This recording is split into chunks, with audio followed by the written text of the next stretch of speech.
नंदिकेश्वरଙ୍କ अभिनय दर्पण शास्त्र मध्य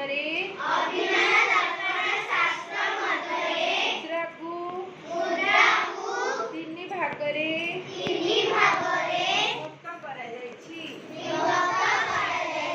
यथा असंयुक्त हस्तमुद्रा संयुक्त हस्तमुद्रा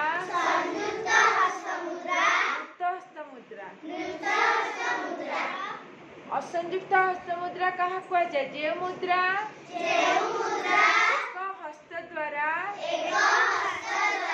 प्रकाश करा जाए असंयुक्त हस्तमुद्रा कहा जाए। आचार्य नंदिकेश्वरଙ୍କ अभिनय दर्पण शास्त्र मध्य असंयुक्त हस्तमुद्रा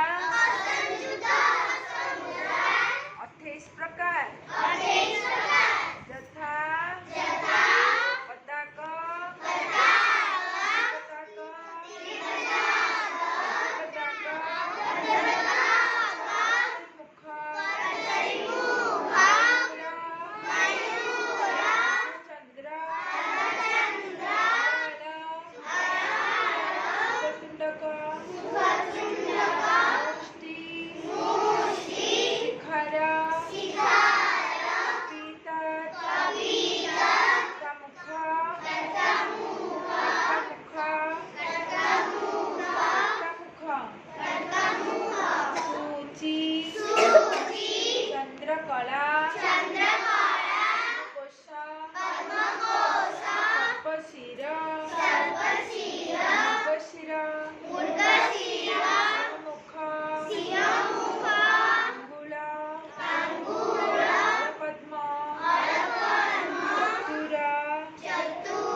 संजोगरे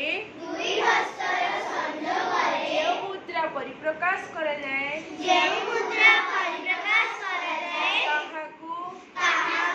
संयुक्त हस्तमुद्रा कहा जाए। आचार्य नंदिकेश्वरଙ୍କ अभिनय दर्पण शास्त्र मध्य संयुक्त हस्तमुद्रा 23 प्रकार।